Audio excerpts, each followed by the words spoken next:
everyone. Uh, we're here to honor the life of Dorothy Goldberg, or as I knew her, Bubby. Um, I actually was couldn't think of the right words. Thankfully, my sister, Chaya, who is in Israel, wrote out a speech, and it actually said a lot of what I was feeling, so I figure I would just read it here for you. My Bubby was the most loving and caring person in the world. She had so many interesting things to tell my siblings and me. She told us about the past, her life growing up, her views of the modern world, and so much more. My Bubby, 97 in all, was extremely pro-choice and liberal, which people think is most unusual for her age, but this was just an example of how she cared about everyone. From the stories of people on the news to donating to the poor around the world, she had the biggest heart. Bubby told me millions of stories of her family. She spoke so highly of her mother, who ran a fish market on the west side of Chicago. She said her mother would slave from day to night in the market, how her mother was the only woman to go down to the docks to buy fish, and how all the men respected her. She told me about her siblings. Bubby talked endlessly about her brothers and how they adorned her with gifts. She told me about how her niece always had everything matching. She always said if I got something new, then so did my niece. She was so proud of her family. She's reunited with them, and they're laughing at all of us suckers. I do want to say that I remember, as an add-on to that story, Bubby would say that her brother would tell her every time that her brother gave her some money, if you need more, there's more where that came from. Bubby had the best humor around. She always had a joke or something funny to say in Yiddish. When someone would say something less than genius, she would say, sometimes you got to use the old tuchus, and point to her head.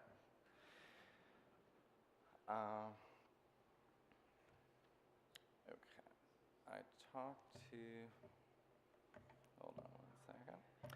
The thing that brought her the greatest joy was her grandchildren. For me, I have to say her great-grandchildren. Personally, I know nothing caused her eyes to light up more than when she was holding one of them. She has 9 grandchildren, 14 great-grandchildren. I always saw the light in her eyes when one of my siblings or cousins would come to visit. She'd be overjoyed. At 90 years old, she was one of the few people who had a Facebook. Okay. For the last 2 years, she was able to spend time with Jacob, Caden, and Lucia every weekend. I think this brightened her week. It was something she could look forward to. She always loved being around the little ones, and you could see that she had a great relationship with all of her great-grandchildren. She loved them with all her heart and borrowed someone else's heart too, because the love was too grand. Bubby, you've been such a great influence on the person I want to be. Thank you for showing me kindness and love. I love you so much.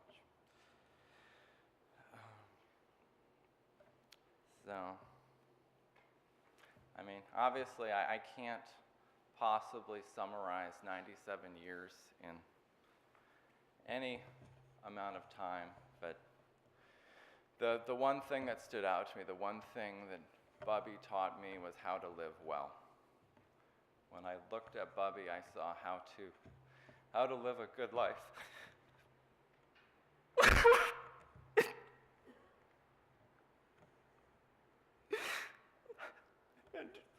and how to live and how to leave a legacy. And I think the greatest compliment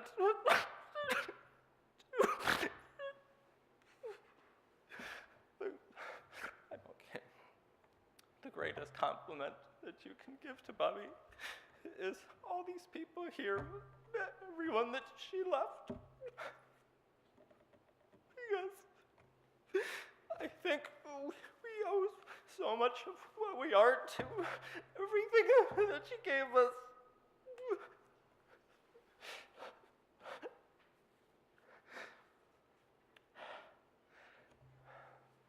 Thank you, Bubby. I do want to relay one more story. Last time I saw Bubby was on Sunday, and I'm actually really happy to say that Bubby's last couple weeks were spent in comfort and happiness. I was really happy to see that she wasn't in pain and she was surrounded by people that she loved, and she was actually the best I ever saw. Within the last year, I think her best couple weeks that I saw was the last few weeks of her life. The last time I saw her, she told me, she said, "I want to go." And I said, "Bubby, you can go. As soon as you're ready, we just want you to be comfortable and happy." And Bubby was always one to plan things, so I think once she knew that everything was in order, she was okay letting go. I'd like to call my Aunt Susie to say a few words.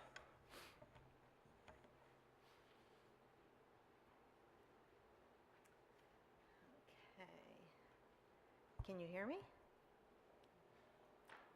Yes? Okay. Okay, on a lighter note. Well, Mom, I guess it's finally time to say goodbye and also say I'm sorry. First, I'd like to apologize for wearing these cowboy boots. You always hated them, but in my last act of daughterly defiance, I'm wearing them. By the way, I'd love to know what you did with my cowboy boots, cowboy hat, holster, 6-gun, all of which mysteriously disappeared when we left the west side for Skokie when I was 5 years old. Anyhow, back to the apology tour. I always say that David was your favorite child while I was your favorite to pick on, but I also must admit that much of that criticism was richly deserved. Okay, so for that, I'd like to offer my deepest apologies expressed as a mini epic apology poem. This was hard to write. I've tried to write it for the past few months, but nothing was coming. Finally, late last night, my time was up. I sat down at midnight, and by 2 a.m., this is what I had. Fortunately for all of you, I only got up to age 2. So most of you know that my mom was the youngest by far of 6 children, and I was a handful. So my poem is titled, Sorry, Mom. The baby of the family, last of 6, who then had me. I looked so little, sweet and pink, but what a handful, don't you think?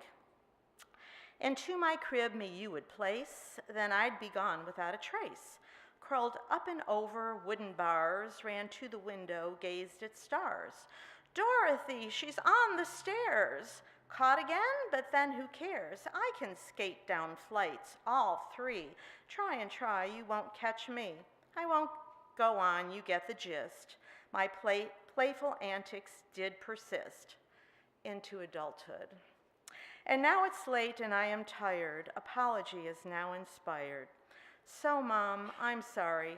You're the best. At last, goodbye and get some rest. And one more thing. Those of you who knew my mom knew that she was meticulous about keeping records and notes and filing them. Probably a hangover from her executive secretary days. So last week, Dave and I were able to put Mom in a chair and wheel her to the dining room. Confused, she looked around and gazed out the window, looking at the strange new room, looking puzzled, and said, I've got to get organized. Mom was so well prepared and so organized that she even wrote her own obituary and left notes and instructions for all of us. Those of you who knew my mom know that she always put her concern for others over her own. So I'd like to read her last act of motherly love, advice that will come in handy today. How did she know? So I searched and searched and found her obituary that she wrote, and on the bottom there's some notes for me and David and Paula, and she says, well, bye-bye, love you all. And then at the very end, I don't know how she knew this, but I hope it doesn't snow and it's not very cold. If it is, just very, very warm. It's colder at the cemetery. And then she wrote, I guess that's it, tally ho.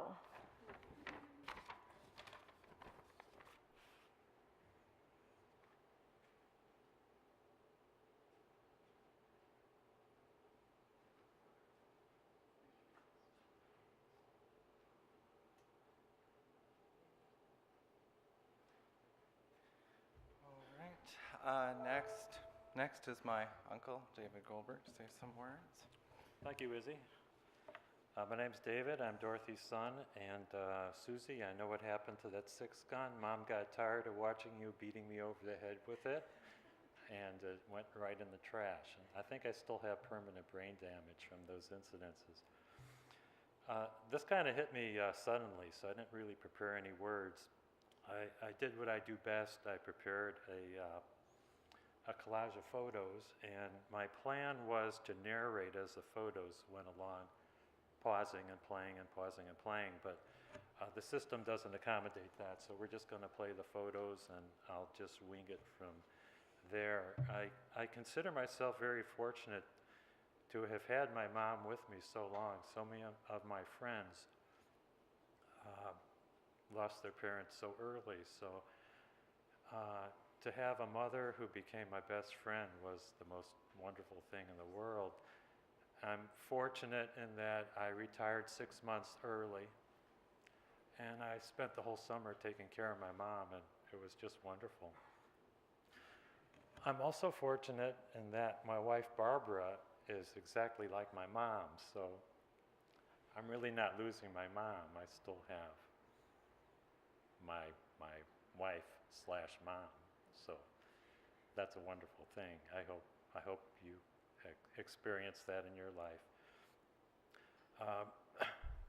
I've always wondered why I've been such a quiet person, and I know it's because my mom told the most wonderful stories of her growing up. She would work in the store after school selling fish, and people would come in and she'd learn their life stories, and she got to know everybody. She memorized their stories, and she made the connections from cousin to aunt to friend, and even 60 years later, she would see the people on the west side, on the north side, and she would walk up to them, and she'd say, "You look familiar."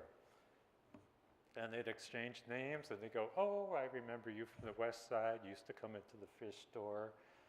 So I used to sit at my mom's knee from as long as I could remember, listening to her stories. They were just wonderful, and even till the end, she had the best sense of humor, telling the best stories. My mom was the only child born in America. Her 5 brothers and sisters were born in Belarus. We're from a shtetl called Lahishin. You might ask, where's Lahishin? And that's near Pinsk. And if you don't know where Pinsk is, it's not far from Minsk. So my grandfather, who's all the far left Russia alone, and he came to America to work. And everyone said, "Well, you have to go to Chicago because all the Lahishiners go there. There's the Lahishiner Shul and the Lahishiner Club," and they found a job for him. And he worked, and he sent back money, and the rest of the family came, and you could see my mom, the little one on the right. My mom was 20 years younger than Bess, her sister, who's on the far left. That's Bess's daughter, Elaine, on her lap. Mom became an aunt at 3 years old, and everybody took care of watching my mom, brothers, sisters. She spent the summer at Uncle Usher's farm. Everyone pitched in, helping my mom after school. Elaine and my mom became best friends because they were closest in age. And once my mom had a friend, she never let go. So there they are in front of the fish store. Fish store was on Roosevelt Road. That's my mom's first day of school. She's in her a new dress for school. Mom graduated Marshall High School in '38. After that, she went to Herzl Junior College, and she learned shorthand and typing. And those are skills she kept with her for the rest of her life. As a matter of fact, last summer, she had me pull out that 50-pound typewriter so she could type a few notes on the typewriter. And I said, "Mom, you have a laptop." Well, she was just so comfortable with that old typewriter.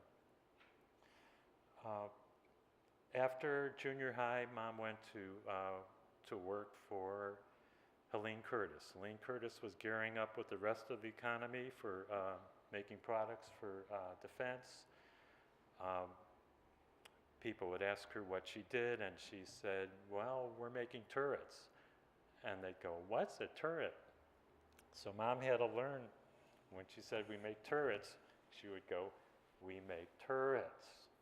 And they go, oh, turrets. So from then on, every time she talked about what she did, she'd go, we make the turrets. After, I guess the slideshow's over,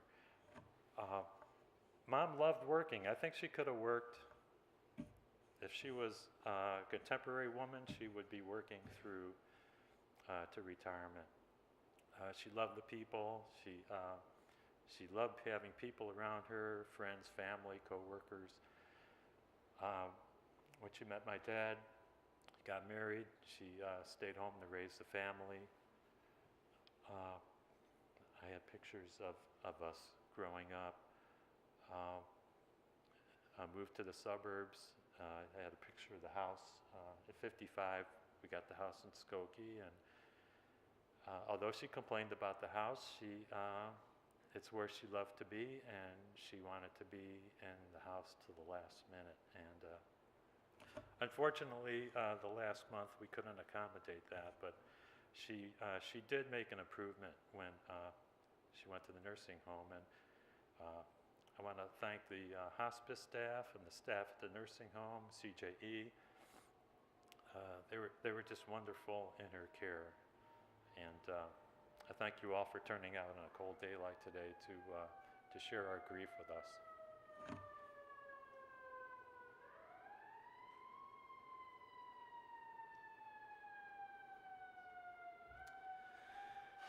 Next, my mom, Pearl, will say a couple of words.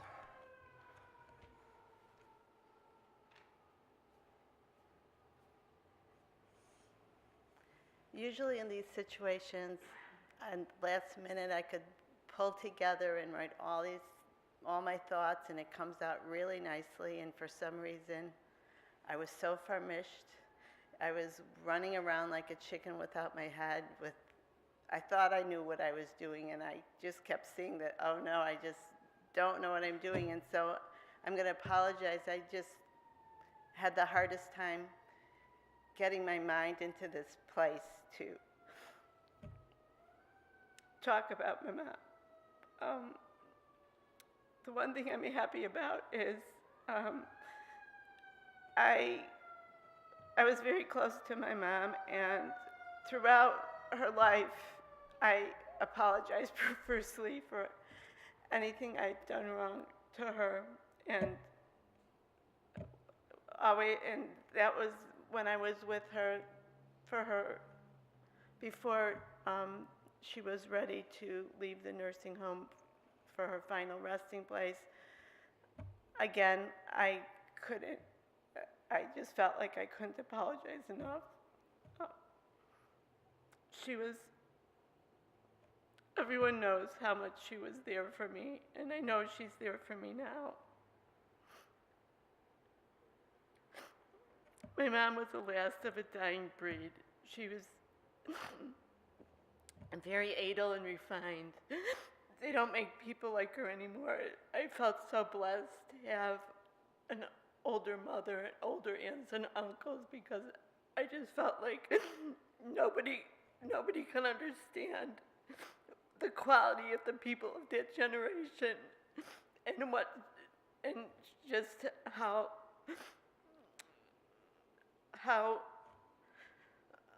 authentic how authentic they were, and the value system that she and her family instilled in me.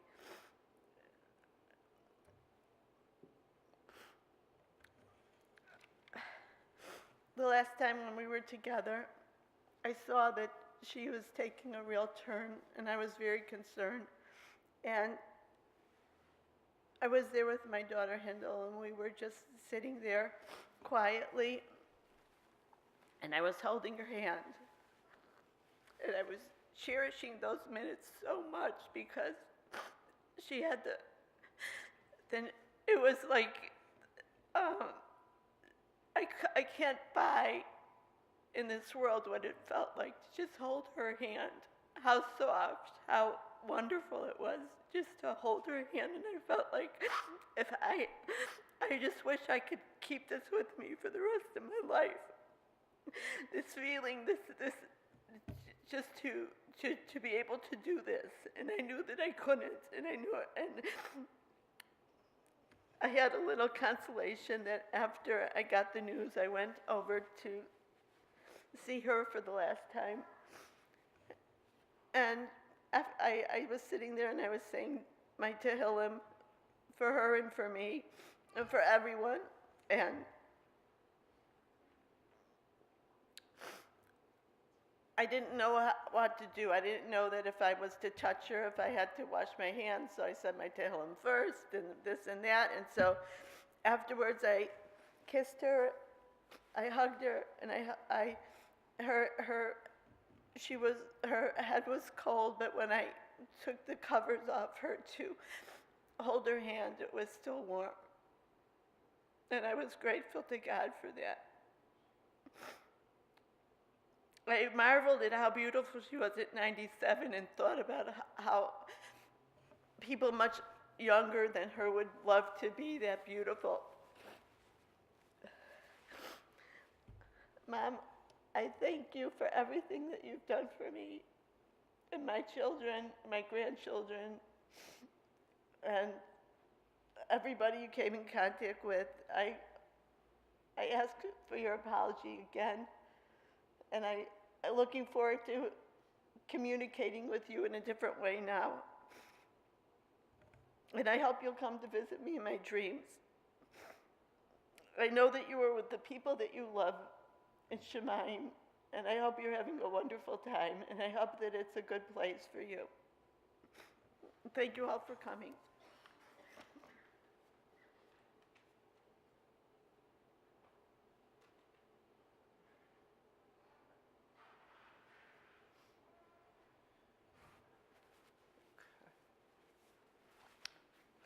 Now I'm going to recite the prayer, El Malei Rachamim. Thankfully, it's a prayer I'm not very familiar with, so I'm going to read it slowly.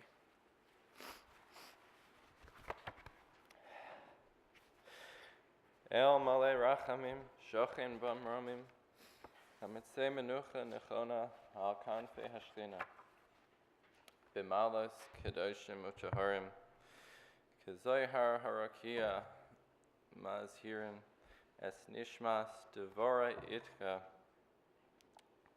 Bas Yisrael Yehuda Chaim Shaholcha Le'olama Bavur Shandvut Tzedaka Be'ad Hazkaras Nishama Began Eden Tia Menucha Lechein Bal Harachmim Yistirad Beseser Kinafav La'olamim Yitzar Bitzrar HaChaim Es HaNishama Adonai Hu Nachalasa V'sanuach Al Mishkava Ba'olam B'noimar Amen.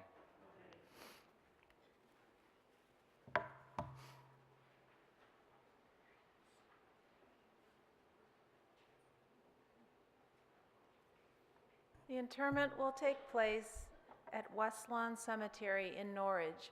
For those of you driving to the cemetery in procession, their procession will be forming in the parking lot, and please obtain an orange funeral safety sticker which will be placed on the inside portion of your front windshield, as well as in a magnetic flag which should be placed on top of your vehicle. And please use your bright headlights at all times while in procession, as well as your emergency flashers. The Shiva will be observed at the Moskovitz residence at 8510 North Drake Avenue in Skokie. This will be the traditional Shiva, and the minyan times are printed in the service folder you received on your way in today. If you did not receive one, they are available as you exit. And at this time, I'll ask Mrs. Goldberg's grandsons who are present to please step forward to serve as pallbearers, and everyone else to please rise as we escort Mrs. Goldberg's casket and her family from the chapel.